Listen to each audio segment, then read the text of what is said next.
E aí, pessoal do Saber, esse fim de semana um tio meu me fez uma pergunta que todo investidor já ouviu. A pergunta é mais ou menos assim: mas e aí, quanto rende se eu colocar R$1.000 nesse negócio de bolsa? Então, eu preparei um vídeo para responder essa pergunta com as duas respostas mais viáveis. Trouxe uma planilha para vocês também e os dados históricos. Primeira coisa que eu quero comentar rapidinho com vocês é que essa é uma pergunta que normalmente é feita por pessoas que investem em renda fixa. Porque quando você coloca o dinheiro numa renda fixa, é acordado um retorno, você sabe quanto você vai ganhar. Na renda variável as coisas não funcionam assim, e com esse argumento já estaria a primeira resposta. Não sei, não tem como saber qual vai ser o retorno de alguém que investe em renda variável, não tem como saber. A gente tem como fazer umas projeções, pegando os dados do passado, mas a resposta mais honesta é não sei. Isso é renda variável. Existem vários fatores que podem contribuir com sua rentabilidade positivamente ou negativamente. Como é a sua carteira? Quais são as ações que tem dentro da sua carteira? Qual é a sua macroalocação? Os dados mostram que conforme o lucro daquela empresa sobe, os preços de suas ações também sobem. Então o investidor tende a ganhar tanto com a valorização dos papéis, quanto com o lucro que é distribuído em forma de dividendos e juros sobre capitais próprios. E por que a gente não tem como falar quanto que vai render alguém que investe em renda variável de forma acertada? Porque os lucros estão todos no futuro. Você compra uma ação hoje, você tem um equity, você tem uma participação patrimonial naquela empresa, mas os lucros dela estão todos no futuro. Quanto ela vai lucrar daqui a 10 anos? Eu falei um vídeo que eu vou deixar aqui no card, eu falei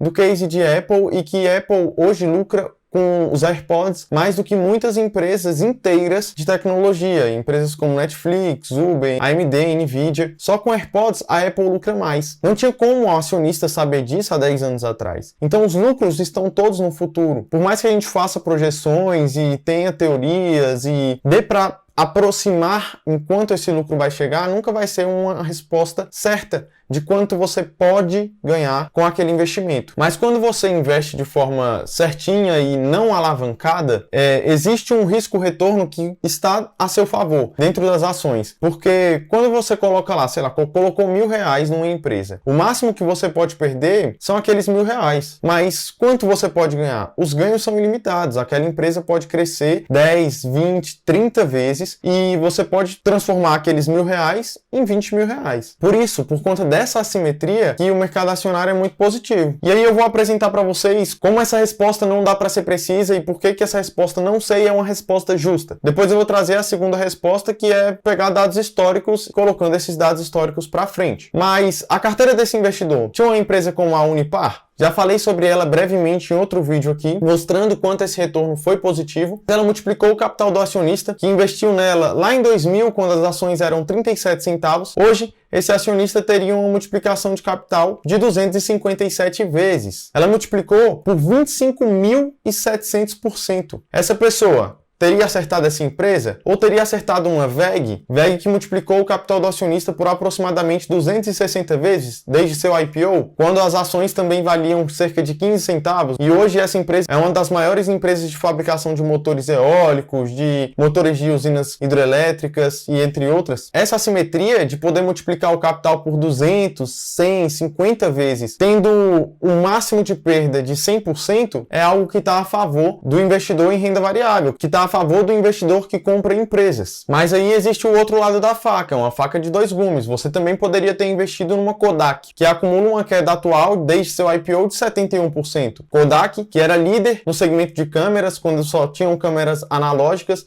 e quando as câmeras digitais começaram a surgir, ela se negou a ir para esse novo rumo, porque boa parte da receita dela vinha dos filmes que se colocavam nas câmeras analógicas, e acabou perdendo market share. A Sony ganhou espaço, depois a Canon, e ela ficou para trás. Outra empresa que não foi bem, Saraiva. A maioria das pessoas hoje leem em Kindles ou tem a Amazon com preços muito competitivos. Você pode comprar um livro sem sair de casa. Então esse business de livraria física acabou perdendo muito valor, acabou perdendo muito market share, muito mercado. E tem outra coisa, como é que é a sua exposição nessa renda variável? É 20% FIIs, 20% REITs, 25 ações, 25 ações americanas, 10% em ETFs? Ou você é um cara que não gosta tanto assim de ações, gosta mais do mercado imobiliário, imobiliária, e aí tem lá 70% do seu patrimônio em mercados imobiliários, dividido em 35% no Brasil e 35% fora, através dos REITs. E ali mais 10% de ações Brasil, 10% de ações exterior, 10% de ETFs. Qual é a sua macroalocação? Existem várias macroalocações. Aqui eu coloquei 3, né? Coloquei outro exemplo de alguém que não investe fora do Brasil e investe mais de forma passiva, tendo 60% da carteira em ETFs, 20% em FIIs, 20% em ações. Existem várias macroalocações e isso tudo vai variar o quanto você tem de retorno. Agora, indo para a segunda resposta, que talvez seja mais confortável para vocês, e é uma resposta que eu acho digna também, que traz uma perspectiva de retorno real para quem procura essa resposta, é trazer um dado histórico, trazer o retorno médio das ações nos últimos 50, 100, 200 anos e entender que essa média, conforme a gente pega num prazo muito longo, ela tende a ser respeitada daqui para frente também, porque para ela ser alterada, né, de forma representativa, ela também precisaria de retornos muito acima da média daqui para frente ou muito abaixo da média daqui para frente. Seguindo essa lógica do que eu falei com vocês, eu peguei um gráfico que está no livro Investindo em Ações para o Longo Prazo, vou colocar a capa aqui, do Jeremy Siegel. É um livro muito bom que traz muitos dados provando que as ações são o melhor investimento, sim, quando investidos no longo prazo. São os investimentos que têm a maior média de retorno. E isso a gente consegue ver nessa figura que eu trouxe para vocês, ó. Essa figura eu já trouxe aqui, ela é ajustada pela inflação, tanto que está aqui a figura 1.1 do livro, retornos totais sobre ações, título, letras, ouro e dólar nos Estados Unidos, de 1802 a 2012. Então é um espaço amostral de 210 anos. E nesses 210 anos, as ações corrigidas pela inflação, ou seja, já descontando a inflação, tiveram um retorno anualizado de 6,6%. Essa linha aqui de ações tem um pouco de cada índice, né? Aqui no final já é o S&P 500, antes era o Dow Jones e antes é um índice composto que eles construíram lá nos Estados Unidos também. Dentro desses índices, tem tanto ações quanto REITs.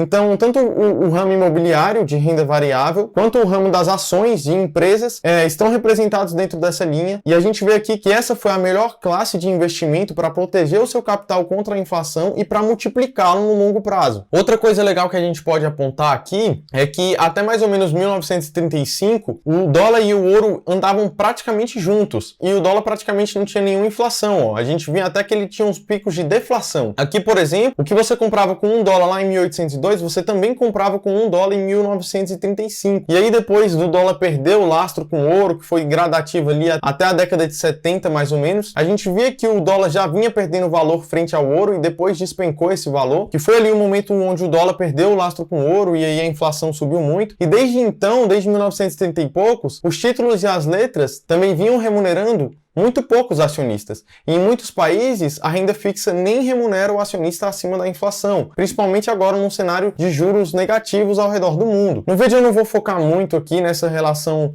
do dólar, do ouro, da inflação e como isso mudou os títulos de renda fixa, mas eu posso fazer um vídeo se vocês quiserem só sobre isso, comenta aqui embaixo. E aproveitando a deixa do comentário, deixe seu like também, se inscreva aqui se você está gostando desse vídeo, está gostando dos dados que eu estou trazendo, porque isso me ajuda muito, mostra para o YouTube que esse vídeo é um vídeo de valor, que é um vídeo fundamentado em bons livros, em bons dados, e me ajudar a vincular esse vídeo para mais pessoas. Vamos continuar com o vídeo. Aqui a gente vê esse gráfico, não vou perder muito tempo nele, mas a gente consegue perceber que a linha preta, que aqui representa as ações, ela foi o melhor investimento dentro de um prazo de 112 anos, é a melhor média de retorno para o acionista. E alguns países não conseguem nem dar um retorno real positivo dos títulos de renda fixa, que aqui são representados por títulos e letras. Títulos representam os títulos dos países mais de longo prazo e as letras, títulos mais de curto prazo. E aí você pode me perguntar, mas vai trazer só das ações americanas? Não, tá aqui o gráfico do Ibovespa dolarizado, né? Essa é uma escala logarítmica que nos permite ver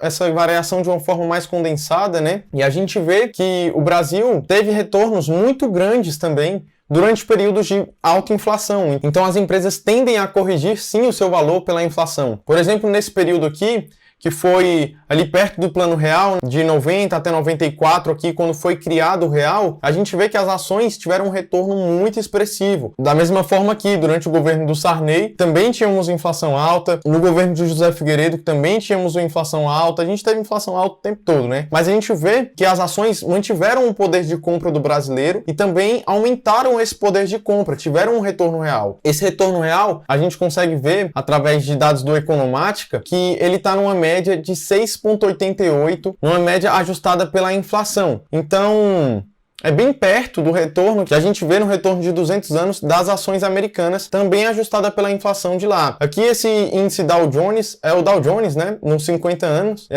Lembrando que de 50 anos para cá, o índice mais utilizado lá nos Estados Unidos para esse tipo de comparação é o S&P 500, que eu já trouxe vídeo sobre ele também, vou deixar aqui no card. Então, eu vou usar esse valor de 6,88 para as ações brasileiras como média e de 6,6 para as ações americanas. Vamos para a planilha. Aqui está a tabela que eu fiz para vocês. Aqui a gente tem a taxa em decimal. É assim que tem que ser usado a taxa para fazer os cálculos aqui no Excel. 0,068 é a mesma coisa que 6,8% e 0,066 é a mesma coisa que 6,6%. Aqui tem o valor investido, o valor que você colocou, o período de tempo e o valor acumulado. Lembrando que a fórmula de juros composto é montante final, que é esse montante aqui, é igual ao capital investido vezes 1 mais a taxa, que é essa taxa aqui em decimal, elevada ao tempo. Então, quanto maior o tempo, maior o capital investido. Se a gente considerar que no longo prazo o Ibovespa e as ações americanas vão manter essa média de retorno, uma pessoa que colocou R$1.000 em 10 anos vai ter 1.930 aqui no Brasil e 1.894 lá nos Estados Unidos.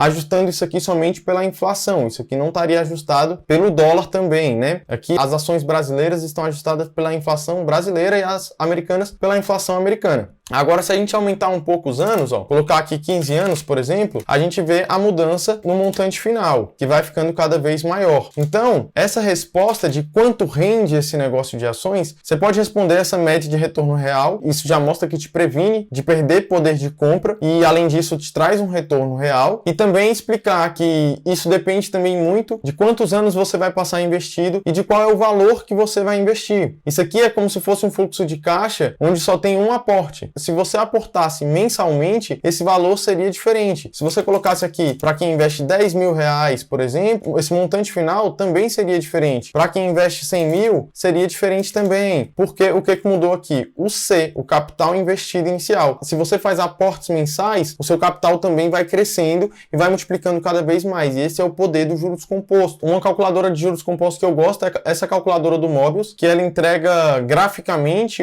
esse poder dos juros compostos, né? Ela sai um pouco da chatice da HP12C, se você já é mais velho no mercado, você sabe o que eu estou falando. E aqui a gente pode colocar aquele mesmo dado lá de R$1.000 e colocar a taxa de 6,6 e um período de 30 anos. Só que lá a gente pode colocar aportes.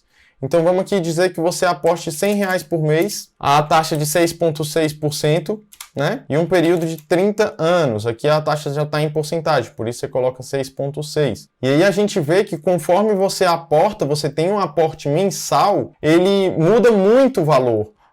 Estoque 6,6, 30 anos, sem aporte mensal. Você teria acumulado 6.800, só com rendimento desses R$1.000. Agora, se você aportasse R$100 por mês na mesma taxa, no mesmo tempo, você teria acumulado 115 mil. Tá que você teria investido 37 mil ao longo do tempo, mas só de juros você teria 78 mil. E olha como esse gráfico fica, né? A gente vê que os juros compostos traz muito valor. Então, no final, são essas duas respostas, né? A resposta não sei, por isso que se chama renda variável, e a resposta entre 6% e 7% de retorno real acima da inflação num período de longo prazo. Se você é novo por aqui, se inscreve, deixa seu like, não sai daqui sem se inscrever, ativa o sininho. Comenta aqui embaixo se você entendeu, se você quer que eu traga outro vídeo falando mais sobre essa descorrelação do dólar com o ouro, com a inflação. Então é isso, um forte abraço e até o próximo vídeo.